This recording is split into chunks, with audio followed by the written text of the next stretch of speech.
Welcome to Alzheimer's Speaks Radio. I'm your host, Lori LeBay, and I'm so excited that you're joining us today. We are going to have a fascinating conversation as usual as we learn from people all around the world at all ages and stages of life. Stay tuned as we shift our dementia care from crisis to comfort. Here we go. What you think about, you will bring about dementia change. Well, hi, everyone. Welcome to Alzheimer's Speaks. I'm thrilled you can join us today. We are going to have a fantastic conversation as usual, and we're going to be talking about navigating dementia with storytelling and community support. And how does that work and what does that look like? And Karen Murdock, who is the founding partner of Treasured Photo Collections and the creator of Voice Memories, is going to be with us today. But before I introduce you to her, I always like to give a couple of shout outs. So one, I just want to say how thankful I am to be partnering with Twiddle. Twiddle has these fabulous sensory stimulation aids, and they really help calm people down and bring peace, and they can be used by all ages. A soft, comfortable fidget toy that you can wash, which is really neat. And then they also have Adapt a Wrap, which is a wonderful garment that just makes it really easy to get on somebody, maybe when their mobility becomes more limited, and it's very comfortable. And also I love my partnership with Seni. Seni has this wonderful mindset. They don't even like to use the word incontinence. They have a continence program. They are all about building individuals up to live their best possible life. And they do that by improving their continence care. Check both of them out. We'll have information on the show notes. And we also encourage you to visit Alzheimer's Speaks. Check out our free educational resources. We have a ton of them there, as well as Dementia Map. Both of those are .coms, where you can find just a wealth of information. So with no further ado, let's go ahead and meet our guest. Well, Karen, I am so excited to have you join us today. Thank you so much for taking time out of your day. I'm going to have you introduce yourself, if you don't mind. Oh, I'm happy to introduce myself. Just a little bit of my backstory. I worked most of my life in the funeral and cemetery industry, and I ended up in Alberta, 2 provinces away from my home base, about 10 years ago, because my husband took a position here in the Edmonton area. And suddenly I found I had to create a job for myself. And that's when I became a organizer of photos, and the business has grown from there to where we're helping people now with multi-generational collections, working with those who have the old photo albums and they want to preserve their photos and their stories. I'm also a mother of 5, and I think at last count we were up to 8 grandchildren. Oh, wow. Wow. Yeah, when you mentioned the old photos, I remember when my parents passed away, and I had these boxes full. I had some that were in, books and stuff, but many were not. And many, none of us knew who they were. And I would go through and I divide them up, and I couldn't, I kept thinking, I can't throw them out. They meant something, but I don't know who. And then finally, after going back to my brothers like 3 times, it's like, okay, I'm not storing these. They don't mean anything to me. I don't know, I don't know what they are. But then in my own basement, I have the old photo things, that you kind of quilted the covers, when you made all of those. We got the ones with the plastic wrap, and you peel them off, and some of them, they're so old, they kind of wreck the pictures, and then the black little tags. And it's interesting how we have stored photos over the years. And and now so many people put them on their phone, but again, that's different than really curating them. And you hear so many people like screaming when their phone goes haywire and they lose them all, and they don't have a backup with that. So um, now, before we get started, kind of with the line of questions, I always ask everybody if they have been personally touched by dementia in their own family or circle of friends. I definitely have. And my journey with dementia, I'm going to say, started about 2018. I noticed something was happening with my girlfriend. Things weren't quite right, but it actually took us to 2019 before we got a diagnosis. Mhm. So that was quite a journey, because you don't even know what to ask because you don't know what you don't know, right? So my friend Janice, who I am the caregiver for, she ended up moving into a locked memory unit, and she's now living in long-term care. Yeah. So definitely been a journey, and she's been one of my inspirations for finding ways to connect with those who do have memory loss. Yeah, and that comment of you don't know what you don't know, and you don't know where to go. You don't. I mean, there's no real ready reserve, and even the doctors don't know, which we automatically think there are connectors and there are care planners, but so many people are, I hear are lost. Now, there's a few doctors out there that have figured this out, but it's very few in the numbers, from what I hear from people all around the world with that. Yeah. I would say the biggest resource for me when I was starting out on the journey was a friend who was a couple of years ahead of me in the journey. Her mom had dementia. So she became one of my go-tos to ask questions, to find out what was going on, and even just to enjoy a glass of wine with some nights because I was just like, I don't get it. What's happening here? What do I do now? Well, it's so easy to be in denial, and they can be in denial. And I mean, that's the easiest thing to do. And then typically you hit a crisis point and go, okay, can't really pretend nothing's going on here. This has to be addressed. And sometimes people end up in the emergency room. I mean, it can be hit all different types of ways. But I know with our family, I always like looked at my folks as being young, and they were 10 years younger than old. Whatever I envisioned old to be, they were always 10 years younger because that was safe for me. That was Mhm. easy for me. And then one day, that just, got blown out the window with my mom and her dementia diagnosis, and my dad with brain cancer. And it's like, okay, we can't, we're not in the free zone, the free fun zone anymore. This. And that's so poignant. My girlfriend, I think one of the tipping points for us was she called me up to come to her home. She lived alone. She'd never been married, had no children. Um, and I went to her home and she was in tears. So she'd gotten a letter sent to her from the police department. Somebody had reported erratic driving under her license plate number. And she was simply trying to get home from an event she'd been out to. Yeah. And she was so concerned that anybody would even think she'd been drinking excessively.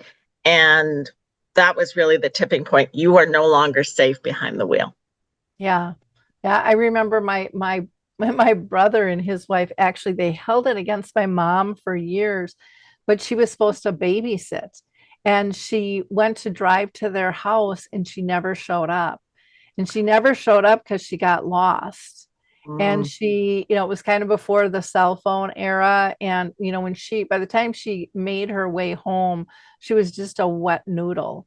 But I think they really thought that she did it purposely. And it was like, we've been telling you something's going on, but it was that whole denial piece, with that. And it was by far not intentional and stuff. So yeah, it is interesting how it works. Now, you have been involved with a study in the blue zone. So I want to hear all about that. Dan actually is from Minnesota here. who started a lot of the studies in the blue zones and stuff. So tell us more about that. I was fascinated by the blue zone. As soon as somebody told me about it, I started doing research on it to find out more because, we all want to live healthy lives, Mhm. long lives. But how does that relate to those with cognitive disorders, right? And I found one of the first things I noticed that I thought was fascinating how is if you have a world map out and you look at where the first five zones are, and like honestly, it's like, wow, they're right across almost in a straight line. I found that really interesting. So that made me think about, oh, I wonder if there's more to just the four pillars that we hear about, and we always hear about, that eating well portion of a lifestyle choice. We hear about exercise, how important movement is. But, we don't really hear enough about the well being, Mhm. the general well being. And I thought of my mother as I was starting to learn about it. My mom and dad came to live with me when they were in their late 70s for physical reasons. And my mom insisted that she had to make her way in the world. Mhm.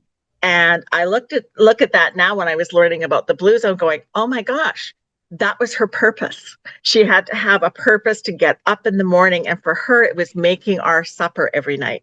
So we adapted the house, the kitchen in particular, to allow her to do that. We got her a bar height stool so she could sit in the kitchen, and it would take her all day. But boy, it gave her purpose, reason to get up out of bed every day. So I thought that was really an interesting connection. And the other thing that really got me was about social interaction. Mhm. We hear so much about seniors that are isolated, but I don't think it's just seniors anymore, to be honest, because often I have women in my world that are in their 40s and 50s, and they're talking about the isolation that they're experiencing.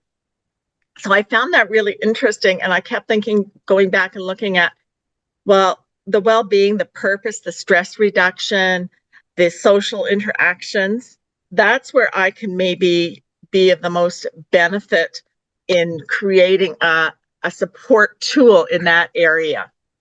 Mhm. Yeah. Well, that's interesting. When you talk about the isolation, I think it's all ages. I think our kids are isolated because they're just thumbing it, doing the text. They're not talking to people. They don't know how to talk. They don't even use a lot of times, like with younger people, you can't leave them a voicemail. Well, you can, but usually their voice message is full and they won't read it. It's just text me. They have different ways of communicating, but I think they don't know what they're missing. They're busy at that level, but busy is not even though it appears interactive, it's missing that emotional connection, which I think is so vitally important. It is. And I remember one of the things Janice said to me, she had been invited to a cousin's Christmas party, and that was in the early stages of her dementia. And she said to me the day after, she was never going again. And I said, why? I thought it would be beneficial for her because her cousins and her cousins' children would all be there. And she said they just ignored me. I just sat there and felt so lonely. And I thought, you know what? That's because they don't know how to engage with you, Yep. right? So you can even be in a room full of people and still be lonely. Yeah. Oh, I know our family engagements have changed with the kids. It's like put your phones down. But I look around and I'm guilty of it sometimes too. Like if people aren't engaging with me, it's like, okay, I fall back on that instead of kind of bumping up and starting a conversation or whatever. It just feels like eh, it just feels like people are on different wavelengths. And Yes. before we didn't have that option. I mean, I was talking with someone the other day and they were talking about raising their kids, and she said, my mom and dad, I mean, we didn't have TV time. We talked, we went outside and played. I mean, kids don't play outside. Like, I mean, we were out all day long. We came home for supper and we would use the neighbor's bathroom if we needed to. We didn't even go home to do that, but it was a it appeared to be a safer world where people were more comfortable inviting people into their homes and caring for one another without being accused of something, you know. Absolutely, absolutely. There's been a huge change in society since when I was growing up, and I did exactly what you said. I would knock on the door, the neighbors use their bathroom, and if they weren't home, I'd still go in and use the bathroom. Yeah, because the doors weren't locked back then. Yeah. And you knew it was okay. You could go to the bathroom, you could get a Band-Aid, or you could get lunch even, you know. I mean, it was just a very, very different world. And I think that sense of community is so important. And I noticed the same thing like with my mom. People just kind of pulled back, both family and friends, they just didn't know how to interact. So it was almost like how some people deal with death or divorce. I'd rather not be around it because it bothers me because I don't know what to say. And so I just won't show up. You're absolutely right. That's exactly what happens. There seems to be a stigma Mhm. about memory loss, and people are often hiding it. And I look at it and I would say I am experiencing normal aging Mhm. memory loss, right? I always laugh and say, just sometimes it takes the Rolodex a little longer to get there, but it gets there, right?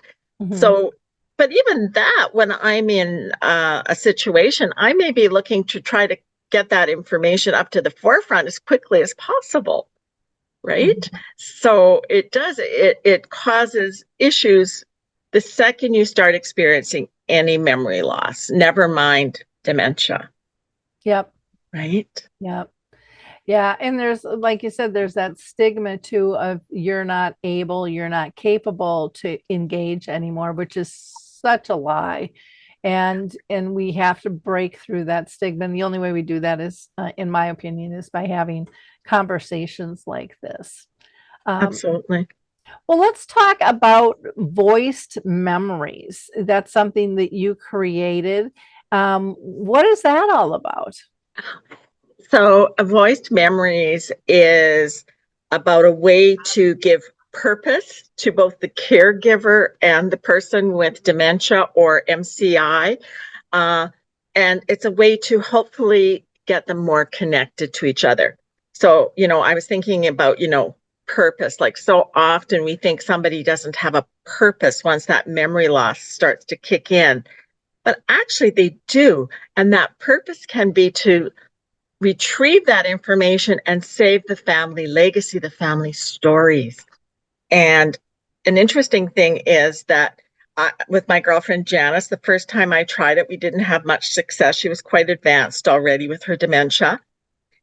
So I went back and I did more research and discovered that the prime time to have her looking at photos were those photos that were taken between about the age of 12 and 30, because we have so many life events, right, that happened during that time frame. So we digitized those photos, uploaded them. I recorded some stories to go with it. I played the day I went to see her the first time, I played some music in the background from that era just to engage her senses, right? And it's it really worked. I was blown away because she was listening to my voice, she was seeing the photos, and she was hearing the story behind those photos. And even though she had not connected with me in about a year that I knew she was actually engaging with me, she reached her arm across her body, took mine and held it close to her heart. And of course, I was just, oh my gosh, we've connected, even if it's just for a moment. So that gave me purpose, right?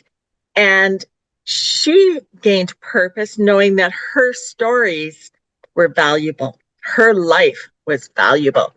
So that was part of what I was hoping to achieve. And I can see it growing more and more in that we can start using it for helping to age in place, all the way up to somebody with severe dementia. But the all other thing was, I kept thinking about Janice's story about how nobody was speaking to her. And I think it's honestly because people don't know how to engage. They don't know how to engage with somebody when they know that there's a memory loss issue. But if you have a family member or a friend that can upload this digital photo if you can't do it yourself, and the two of you can sit there and record the story, then you're creating more engagement, improved engagement. And then you can, when that person is no longer there, if the person who has dementia is getting agitated or you just can't give them attention at that moment, you can open up a gallery and play it back to them, and that will engage them because they'll hear the voice of someone that they love and care about, and they can also see the photo, so that will help them to become more relaxed and reduce their stress, which is another part of the well-being of an individual. Yeah, that is so important. With my mom, my mom lived with dementia 30 years. She's been gone for 10 now. So Wow. back in the day, I mean, I wasn't connected to anybody or anything. They're just, I didn't even know people like you and so many others exist out there. And so I had created just a tool that people can download. And it's just called Your Memory Journal. But it was to get people, just like you're saying, to engage. And I would ask them, if you come, bring a photo. And if you know the people, write their names down, because they might remember, or we can use those as prompts, if they want to tell us a little bit about the story. But, those things can be played over and over and over again. And to give a person that sense of peace, like you were talking about, in pride, that my life mattered. Somebody put this together. I remember going to the nursing home one time to see my mom, and I would take pictures of my mom, and then I started taking pictures of others. And what I realized was it didn't make any difference if there was even any film in the camera. Somebody who was at, late stages, kind of falling asleep in their wheelchair, not paying attention, they would hear, "Can I take your picture?" and say cheese, and they would just sit up and they would get a smile on their face. And I was shocked, because watching them all this time bent over and asleep, I assumed early on in my journey that they didn't communicate, that they couldn't communicate. And it was like, wow, we don't ask. We don't pull them in. This is our own stupid fault, with all of this stuff. Exactly. We're not pulling them in. Yeah. That's it. Yeah. Yeah. And so, for what you're doing, I mean, that is just so incredibly powerful. And I don't think and I'm hoping some people will understand through our talk, but some people really need to see a visual representation of it to really understand the impact. Like Alive Inside, when they did the film, and even just clips on YouTube where someone who seemed totally out of it came alive with music. And that was just one of the pieces that you said you used. You use music from their era, which is really important to do. All of that stuff is so ingrained in us. It really is. And that's one of the things during all my studying and learning is about, engaging as many senses as possible, right? So having the visual of the photo, and we know in not that much into the future, all the photos are going to be there digitally. So it's kind of helping along that way, saving those photos from damage as well, right? And so you've got the photo, you're telling the audio story. So you've got that. So it's like, so maybe you have a picture of them with their grandmother when they were 15. If you can replicate grandma's perfume. If grandma had a fur coat, have something that they can then feel the touch of, right? So that you're engaging as many of their senses as possible. I think that's really a piece that's been missing as well, is that we sometimes focus on just one sense rather than multiple senses. And it just makes it more enriched. And I think we reach them a little bit more the more we engage different parts of their body. Yeah. Like, And that works for all of us. I mean, I remember, I sold real estate for 25 years. And one of our tricks was, baking cookies or brownies in the oven, or, we had bread makers and stuff. Or if we were kicking somebody out for an open house, we'd say, hey, if you want to throw a roast in the oven, or the crock pot, just because it felt like home. It smelt like home now. And so those things are used a lot. I mean, you go to the casinos and they're pumping stuff into the air that is just very subtle, that we don't know is there, extra oxygen and things like that. Um, Colors and photos and sounds and tastes and touch, all of that stuff matters. I call that sensory, multisensory engagement.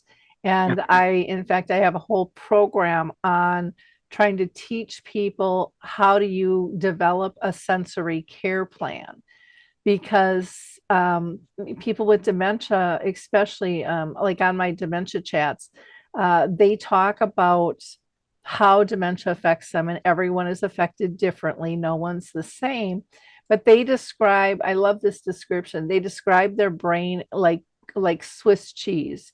And they say, we never know where the holes are going to be. So we don't know what's going to connect and what's not from day to minute to minute, because our holes rotate.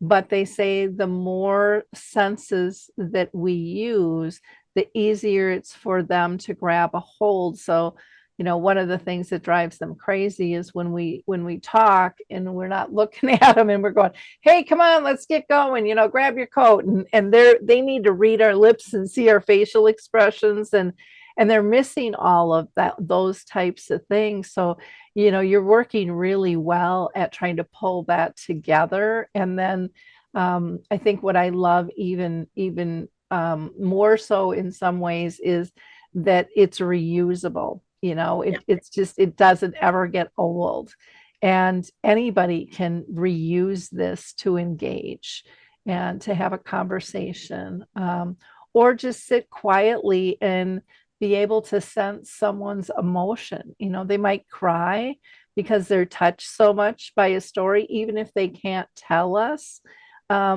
We communicate on so many levels, and yet I still see people thinking, only words matter.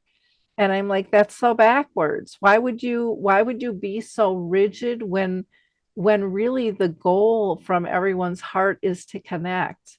But Yeah. but I don't know. Do you see that out there where people just feel like it's words only?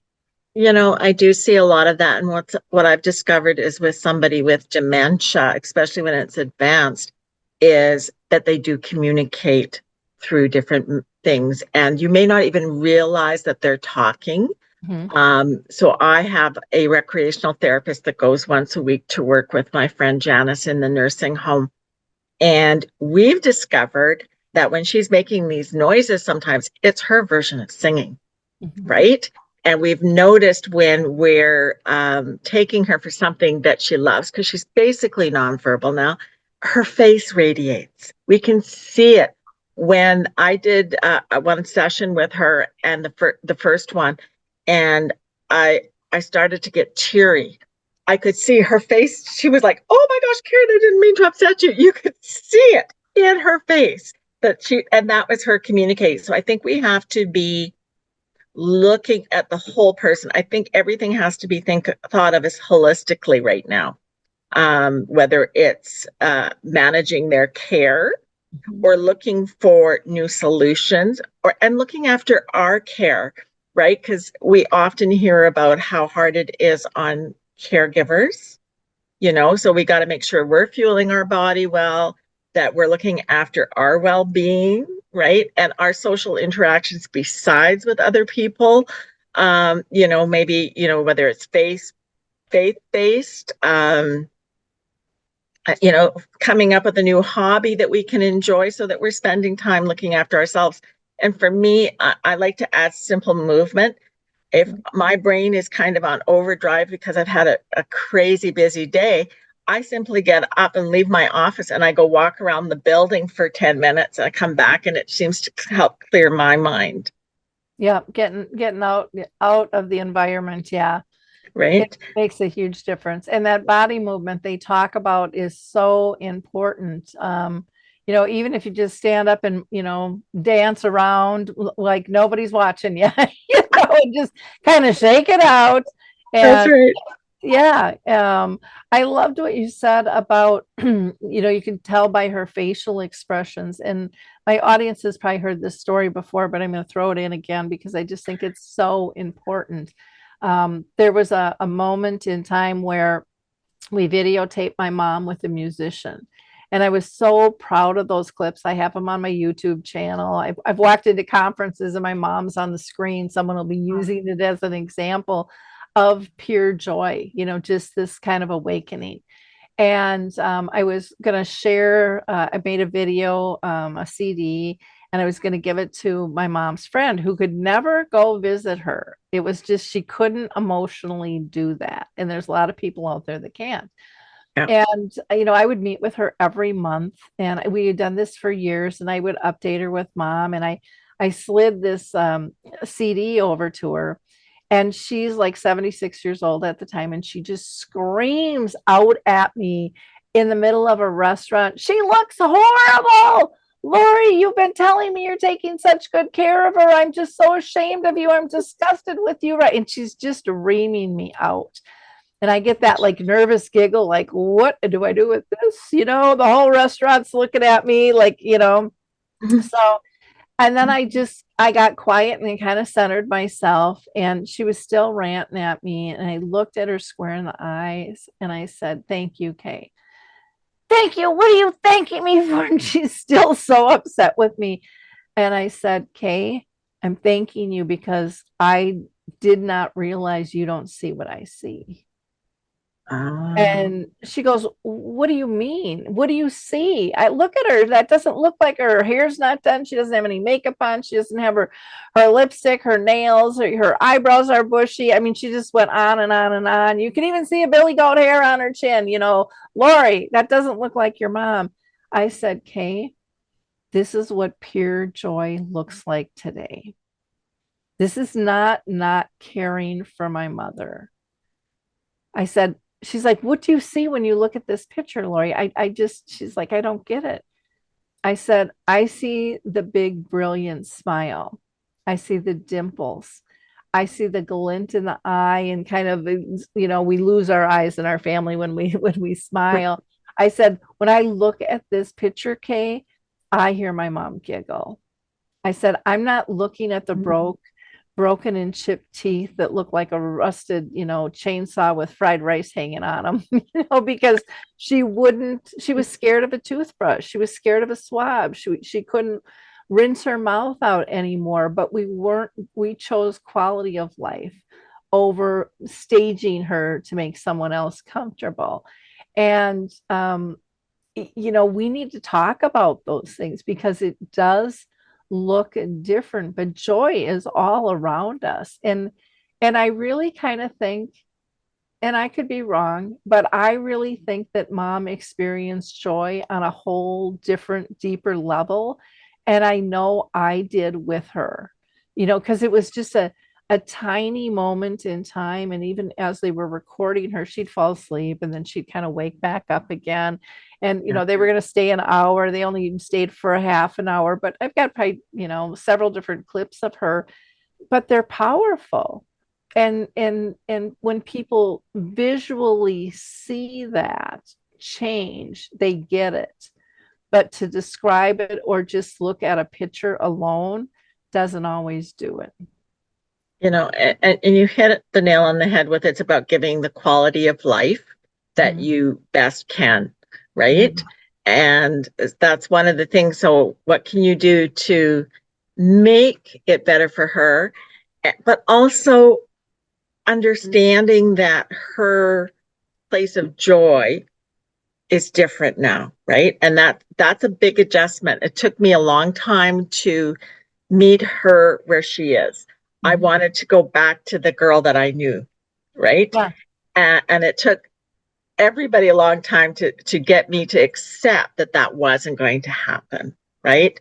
But then I could find ways to reconnect with her and make life happen and make it better, right?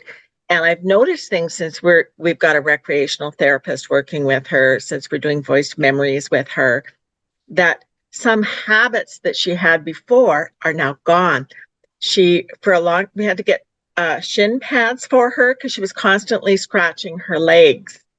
And so my solution originally had been, well, let's put some cream on her legs. But once we got the shin pads put on, we got her engaged in these two other activities.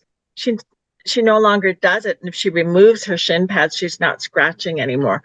I think that was a way for her to communicate how bored she was, Yeah.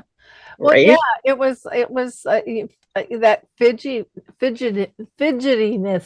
that so many people are experiencing. I mean, who knew that fidget toys were going to be a thing, and the kids nowadays are all, wanting them. And again, I think it gets to that core of loneliness and boredom.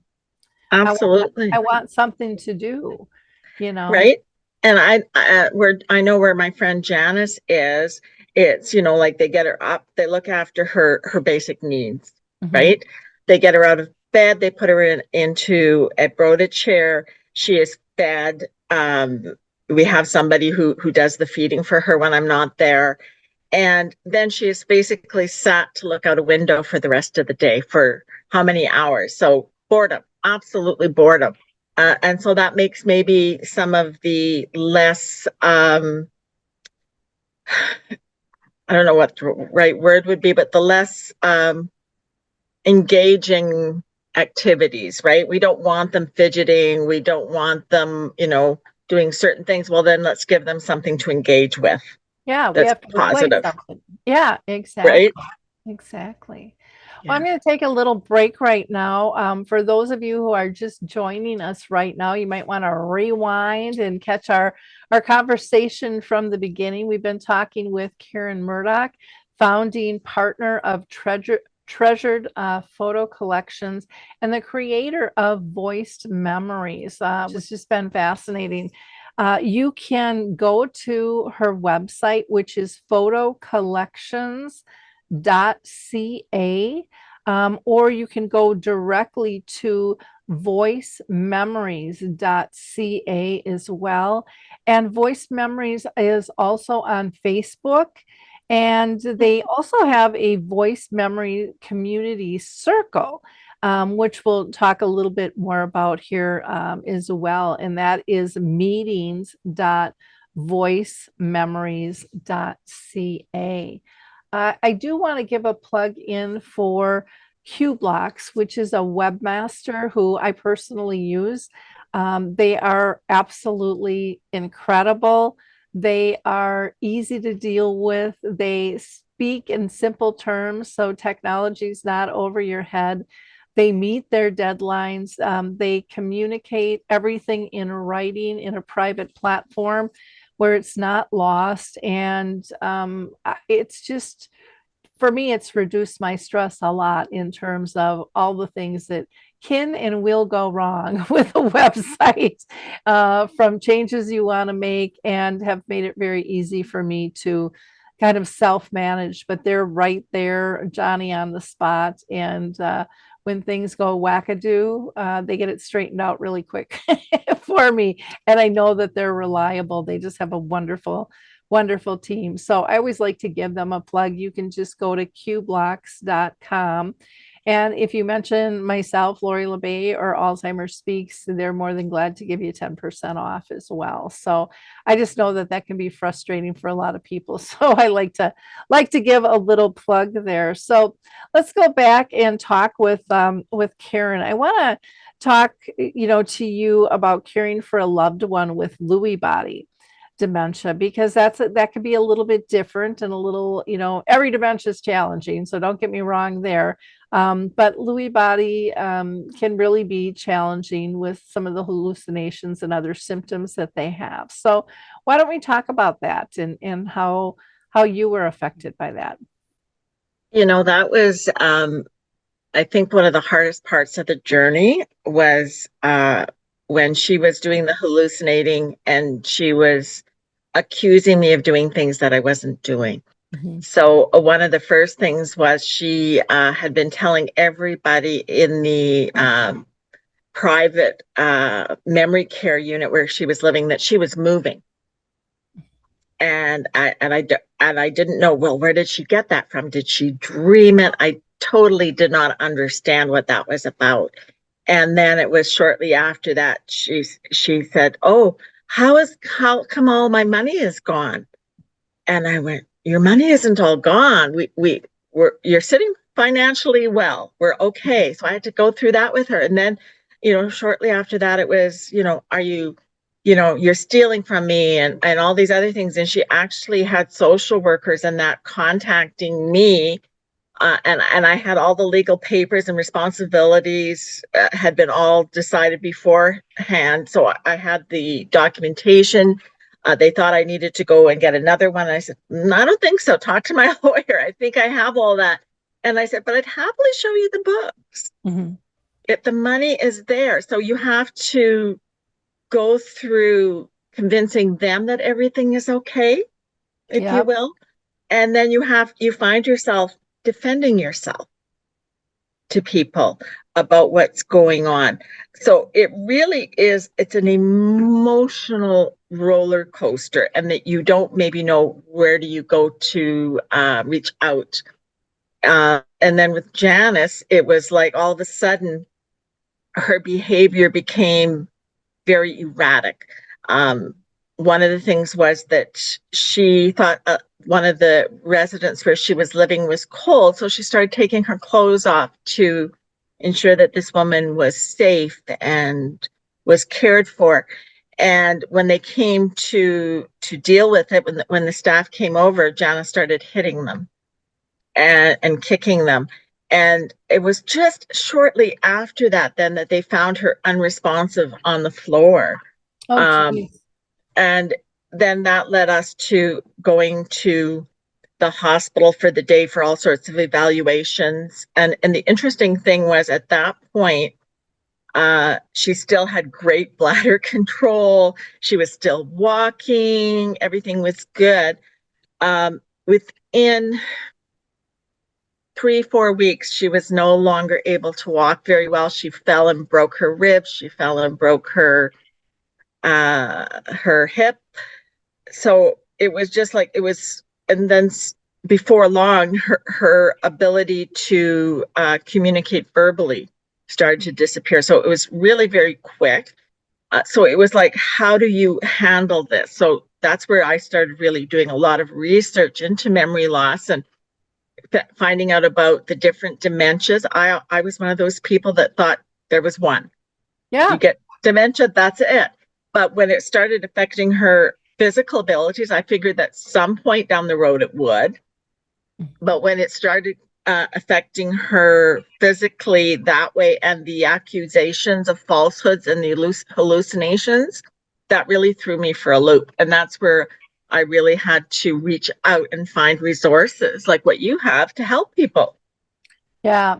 It's it's scary when they're, really an altered state of reality with those hallucinations and things. I mean, I've had so many people tell me for couples they can't sleep in the same bed because they are so horrific, and the person with dementia is literally fighting for their lives and sometimes beats up their loved one, and that's not their intent, but they're scared to death, or when they just can't even sleep at all because they're terrified that they're going to have these horrific hallucinations, Yeah. and nightmares and stuff. And then you're sleep deprived, and then that causes, I mean, it's just this whole ripple effect with so many things that can happen. Or like a lot of people don't know that the blood pressure can change. So when they stand up, they can fall down quick. Or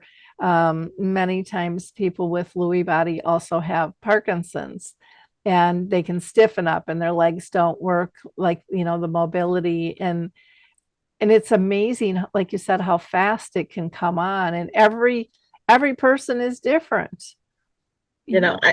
I think that was one of the things, and one of the things that I found fascinating when we were going through the hallucinations is that she had it in her mind that she was moving. Mhm. And so she was taking everything out of all her drawers. She was putting everything, as she would say to me, "I'm preparing to move." right? We ended up trying putting locks on some of her cabinets in her that displayed some of her beautiful treasures that she had, Mhm. and she literally broke the locks right off. Like that's one of the things that has amazed me, that even though she can no longer walk, for example, she is still got really strong arms. Mhm. She can, she could grab things and break things, and that's what we found. So trying to find ways to deal with that, so we started slowly removing things from her environment that we were concerned if she broke those, Uh-huh. uh, it could affect her, right? If something was glass or china, because Mhm. she was leaving them alone for the longest time, and then all of a sudden there was this window where she was moving and everything turned upside down. Uh-huh. Yeah, it Yeah. was. Well, when you said, you brought her to the hospital, I thought right away it was going to be a UTI, and Mhm. that was causing, the issues. And most people don't know that either. I remember the first time my mom had a UTI, I thought they were crazy. It's like, it's evident you're over drugging her. Look at her. She can't hold her head up. Her eyes are rolling back in her head. Lori, it's going to be a UTI. And I'm like, that's not a UTI. I've had a bladder infection. It's like, I don't have those symptoms. And I had no idea that older adults, and especially people with dementia, have totally different symptoms that just are, you wouldn't think are at all related to having an infection. But yeah, it's Yeah, kind of, absolutely. And I remember that night coming home, and she was quite afraid to go. It was because she didn't recognize her home. mm-hmm. So there was that fear to get her through the door. And then all of a sudden we were walking, and she stopped walking and she looked at me and she said, "I know you. I know you really, really well." And then she was gone again. Wow. Right. And I talk about that now because that's like one of the moments that I didn't think I would be living for. Right. Yep. But it truly is those moments where you get like, oh, somebody will say, "Oh, Karen's here," and she'll go, "Oh, my Karen?" And it's like, "Yes, you're Karen," right? Yep. So it's amazing how you're finding joy and they're finding joy in the simplest of things, even though, as you say, the hair isn't in that perfect style anymore, and all those other things that we gauge as simple joy, right? Yeah, well, I think we're so groomed to look right, to Yeah. act right, to, all of those things. And, when someone has chronic illness, and their life is going to be cut shorter than you thought, with something like that, none of that stuff matters.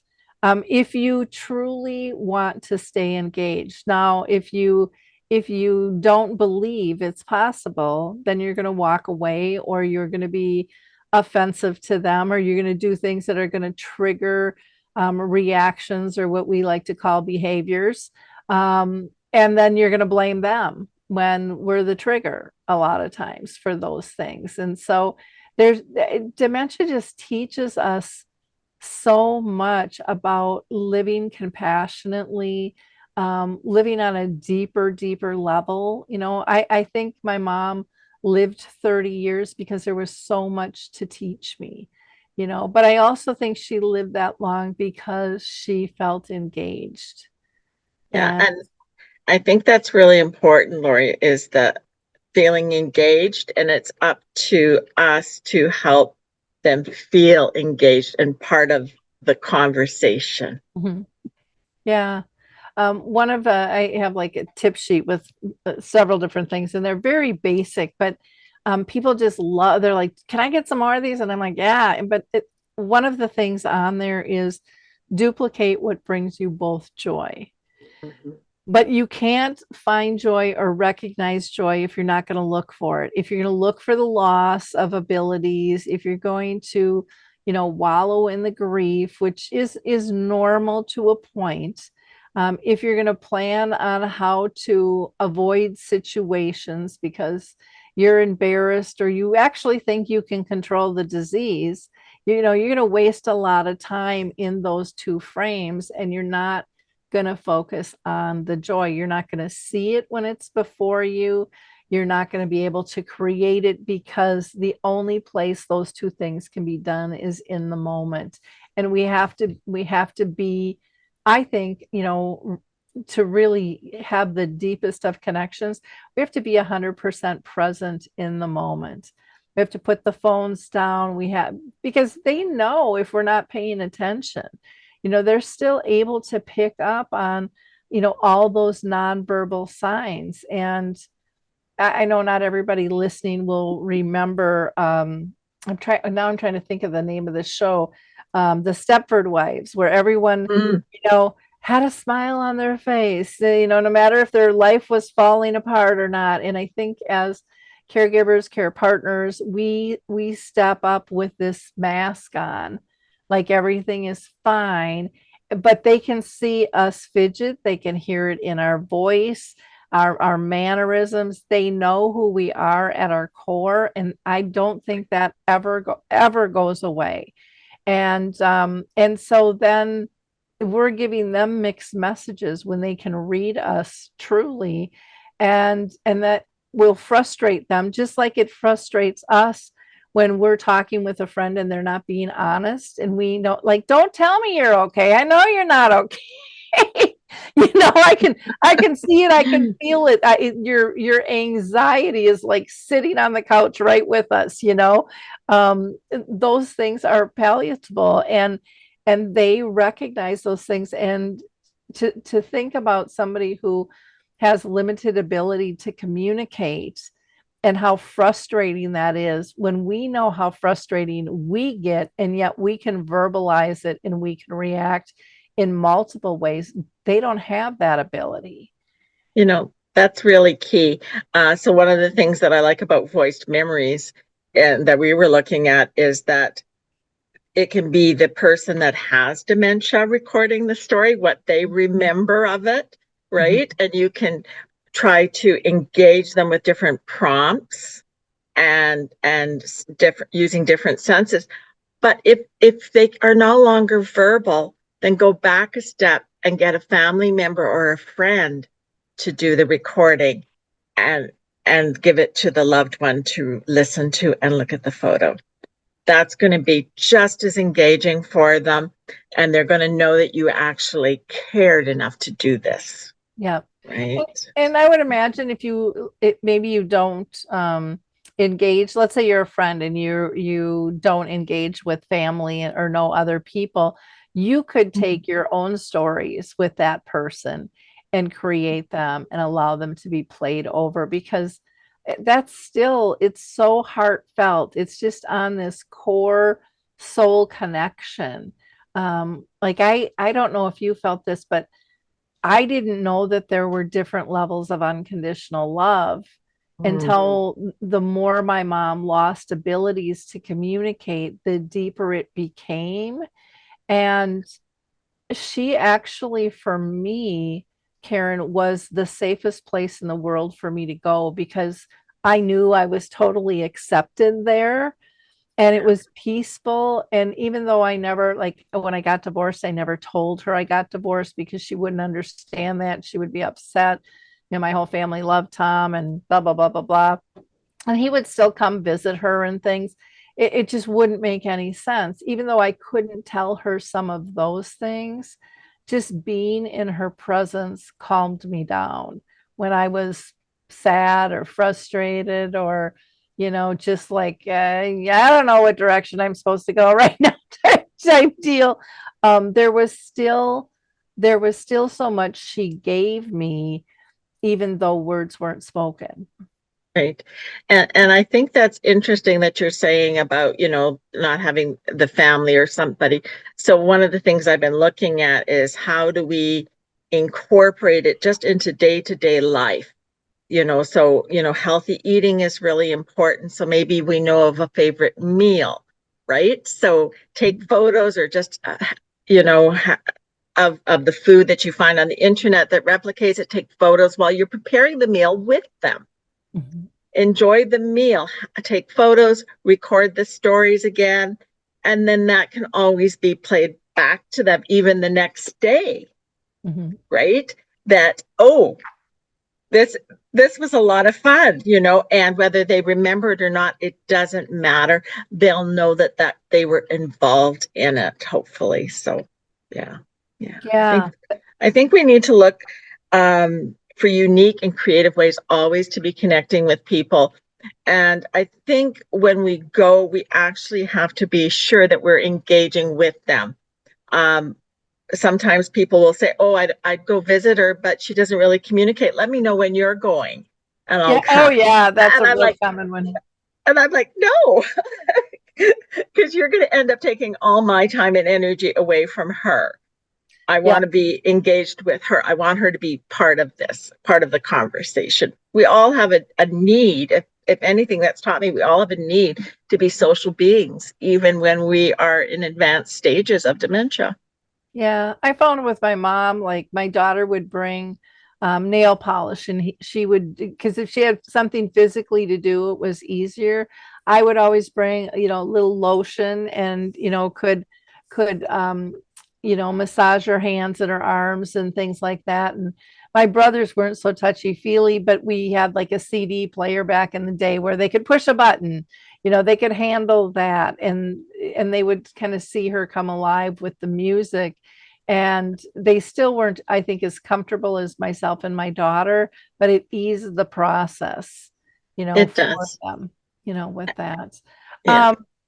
Gosh, there's so many challenges when people feel isolated, and we've kind of talked about the person with dementia.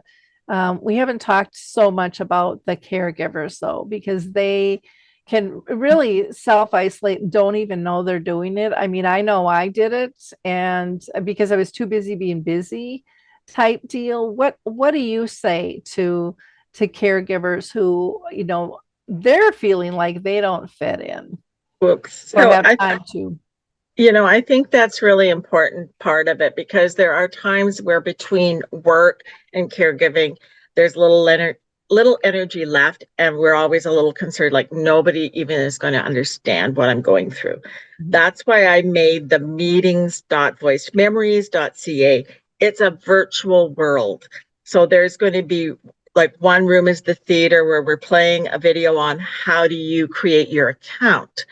We're going to have another room. It's called the resource library, and that's where you're going to be able to download the prompts and everything. But we're going to have just casual rooms. And some of those casual rooms are like the fireside chat, the Zen room, where people can just drop in and have conversations and see other people and know that they understand the journey you're on because they're walking it or they have walked it. So it's a different kind of way to have, I guess, a support group, if you will, just being able to meet with others virtually. Because sometimes I know where I'm in Canada, there are times when it's 40 below, I'm not feeling like going outside. But this way you can just kind of go in there and meet with other people. But I think it's important that that you're practicing the things that we talked about at the very beginning, those blue zones, you know, stress reduction, the movement, continue having as many social interactions you can with your friends in that, and making sure that you're also focusing on your own nutrition and well-being. That's I think the biggest thing that I would say for any caregiver is try to find periods of time where you're looking after yourself, and sometimes you just need to sit with somebody and vent. Yeah. Now, when you talk about virtual, is this Mhm. would this be like Zoom meetings that people could drop into, or are these little icons and they're running around in rooms and you're chatting versus talking or seeing Yeah. a live human being? I mean, there's so many different ways to do these Yeah. things now. Yeah. It's really hard to explain it. You really have to just pop into the world for a little bit. We will be having it's going to be open all the time. So even if you want the loved one and some family from different places wanted to pop in or caregivers, they can pop in, the doors are open unless the door is locked, which will be rare. But what will happen is it looks like you're sitting in somebody's living room and you have little circles and you can see the faces of the people that are in the room Okay. so that you can have that conversation with them. You know, if you're struggling with something, you can share about that. We're going to be creating different days for different subject matters, you know, like, and having hopefully experts come in and do presentations. So it's sort of Zoom based, but it's much cooler. Okay. It's Okay. a lot more fun. You really have to see it because you can hop from you know, the Zen room to the theater to the resource center and go all over that virtual world. Oh, cool. That Yeah. sounds really interesting, Karen. Gosh, is there anything that we haven't covered? You know, I don't think there's much that we haven't covered here today. I think the thing to remember is that, you know, starting with a life review is awesome. And the thing I often say is like there's formal terms for different therapies around reminiscence and everything. And I've never met anybody of any age that didn't like to reminisce. Hmm. Right. So I think engaging in that is really key. You know, whether you're the one reminiscing and they're just listening to you tell the story while you're putting it to the photo, Hmm. or whether they can engage themselves. And then you're actually leaving something concrete at the end of the day because you'll have a photo gallery that tells the stories of somebody's life. Yeah. Well, and reminiscing is good on so many levels because a lot of times what we reminisce are, good times and things. But even if we go into something that wasn't a good time and we reminisce, we know we're on the other side of it. Yes. It's in the past.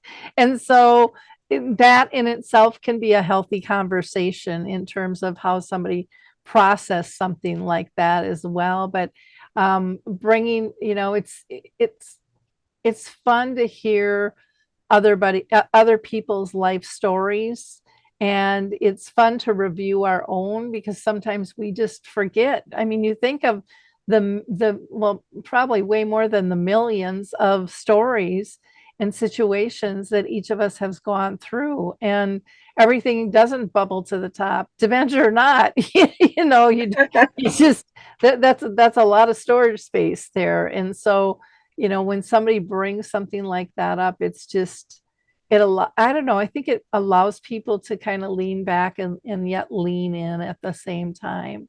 Yeah. I was at a family reunion last year with my brothers and my nephews, and it was really interesting because we were going through and telling the stories, and that my nephew was having a great time listening to it.